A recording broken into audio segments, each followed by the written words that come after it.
How's it going, guys? In this video I'm going to be reacting to Geography Now, Republic of North Macedonia. Now, back when this video was made, North Macedonia was still Fyrom, so you can see the host refer to North Macedonia as Fyrom a lot, just so you should know. Alright guys, this is going to be the most controversial video I've made since Armenia and Azerbaijan. As you know, we follow the alphabetical English list of countries in the UN. That being said, as the UN, EU, European Council, and NATO all give the same title for this country, this episode is going to go under F for Former Yugoslav Republic of Macedonia. However, I will refer to this country as the Republic of Macedonia, as over 130 countries call it that on their own terms, and because it's shorter and easier to say. Okay? Are we good? Cool? Nope. It's time to learn geography now! Hey everyone, I'm your host Barbie. For those of you who know nothing about this country or why I'm trying to take so many precautions, basically all you have to know is that in almost every aspect, this place is actually pretty plain, simple, and chill. It's just the name that starts all the drama. You might be wondering why. Well, we will explain in a bit, but first, let's talk about where it is. So, the Republic of Macedonia. Am I good? I know you don't like it, but can you just at least maybe tolerate it if I just use that title for this video for abbreviated purposes? No problem. Please, just continue your lesson.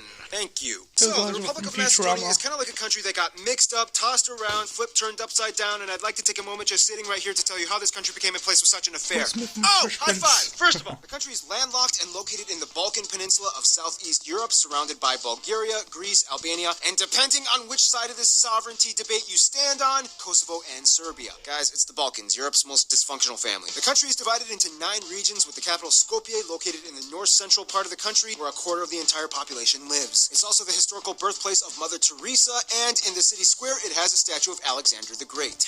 I actually went there in 2015. They immortalized Alexander the Great in their land. Oh, and they named their airport after him, too.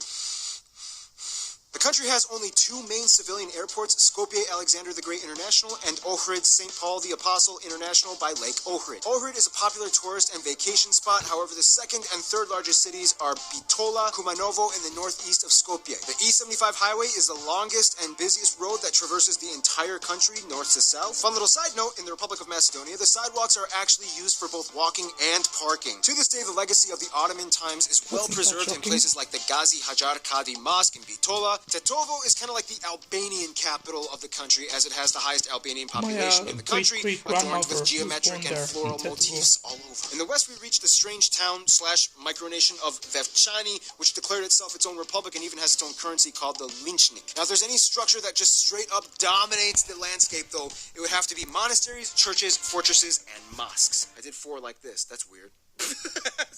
This is how I made a 4. One's like St. John the Baptist Monastery, which supposedly has the forearm of St. John the Baptist, embellished with extremely intricate wood carvings in the interior. The Kale Fortress in Skopje and the Tsar Samuel Fortress in Ohrid stick out too. So those are some of the most notable sites, but you're probably still wondering, okay, that's nice, but what does any of this have to do with the country's controversial name? We'll explain that in a little bit in the demographics section, but first, let's slowly keep you distracted from the inevitable rage fest by telling you more about the pretty mountains and rivers and stuff.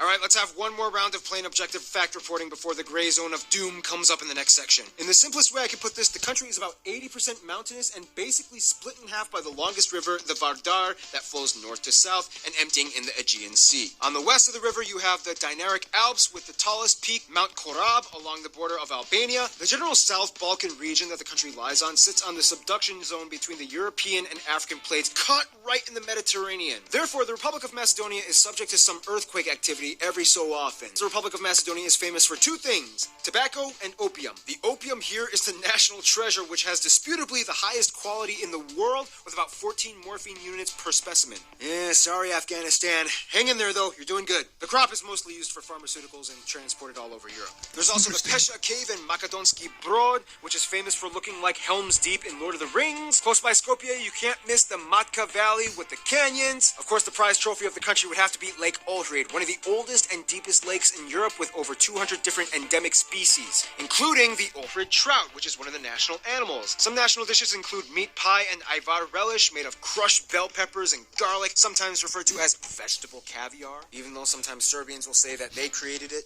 And that's about it. Stay tuned. France is coming up next. Oh yeah, how did this country get their whole name controversy dispute thing right? Oh boy, well, I knew this video was too short. Here comes the train wreck. I'll do my best. Transition. Oh boy, this is gonna be just dandy. No matter what I say in any angle in this section, someone is gonna disagree and throw sharp objects at me. But this is my job. This is the life I chose. Come on, Barbie, you can do this. Just, hey, we haven't done a Bob Saget joke in a while. Duh, I'm Bob Saget. I wear Bob dad Saget pants and I once sat on a pizza. Okay, first of all, the country has about 2 million people and was the only former Yugoslav republic to gain independence without any bloodshed. About 65% of the nation identifies as ethnically Macedonian, and a quarter are Albanians, and the rest are made up of groups like Turks, Romanis, Serbs, and Bosniaks. The currency is also the Macedonian dinar. They use the CEF type outlets, and they drive on the right side of the road. Now let's begin the discussion. First of all, what exactly are some distinguishing traits of people that identify as Macedonian? Well, for starters, just like we explained in the Bulgaria episode, they have Slavic roots and speak a Slavic-based language that is very similar to Bulgarian. Most people in both countries can understand each other just fine, and many have relatives and family that live in each other's countries. The people of this country have been tossed around over and over again in the past millennia, and it wasn't until the Balkan Wars that things really got cracking. For those of you who don't know, the Balkan Wars basically just went like this. Sure, maximum protection, with 3 times stronger sweat protection and odor control.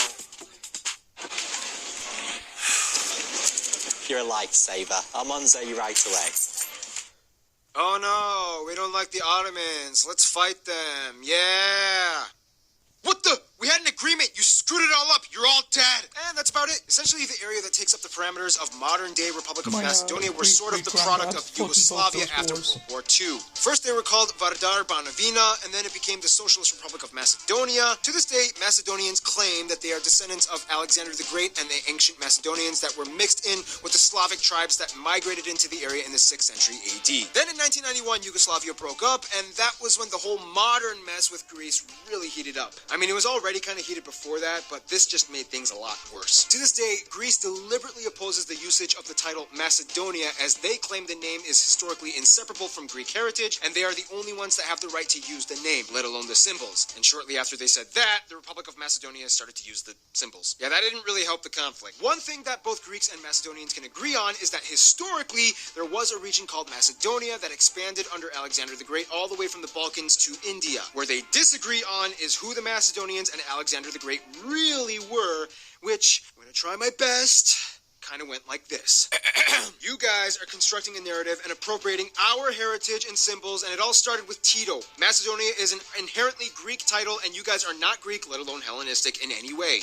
We never claimed to be Greek, and neither was Alexander the Great. He was ethnically Macedonian, which was a separate, distinct group apart from the Greeks, who mixed in with our Slavic forefathers after they arrived centuries later. Dude, the Macedonians were Greeks. They spoke Greek, they had the same culture, they worshipped the same gods, they spread the Greek language across the empire. Alexander the Great was taught by Aristotle. They were Greek. Yeah, he spoke Greek. He also spoke Persian and a ton of other languages. And if they were Greek, why would they go to war with a ton of other Greek cities so often? He spoke the original Macedonian language first and then promulgated the Greek culture as it was seen as advantageous. That's just a lie your leaders have told you to set a footing for future claims against Greek territory. Macedonia has been in the name of our North region for over 3,000 years, with real Greek Macedonians today living in that area. Yeah, that totally explains the actions of Ioannis Metaxas in 1913. I knew you would bring that up. Look, I know that was tragic and horrible, but it's completely irrelevant to the actual documented, archaeologically corroborated historical facts that you can't deny. Then clearly you need a history lesson. No, you do! You do! You do! So, guys, the Pirin region... Disclaimer, this is pretty much just what the government and radical nationalists say. Most of the general Greek and Macedonian populations don't even really care too much about this issue. To this day, the UN, EU, European Council have all somewhat sided with Greece, agreeing to appoint the title Former Yugoslav Republic of Macedonia. Many Greek and Macedonian politicians have said that they would maybe be willing to settle on a new compound country name that deliberately distinguishes the country apart from the word Macedonia. Some suggestions include Slavo-Macedonia, Upper Macedonia, or Northern Macedonia. Yes, but for now, the one that kind of unofficially stands at a somewhat not perfect but not too rage-inciting national title is the Republic of Macedonia. Whew. So Anyway, Macedonians love wrestling and handball. Wrestler Saban Trstena being considered a national icon as he won a gold medal in 1984. The Men's Handball League made 4 appearances in the World Championships. Some notable Macedonians throughout history include poet Blaise Koneski, Kol Nedeljkovski, painter Peter Manzev, pianist Simon Trpčevski, Academy Award-nominated director Milcho Manchevski, and of course, even though she was ethnically Albanian, Mother Teresa was born in Skopje. Alright, I think it's time to move on. Let's jump into diplomacy.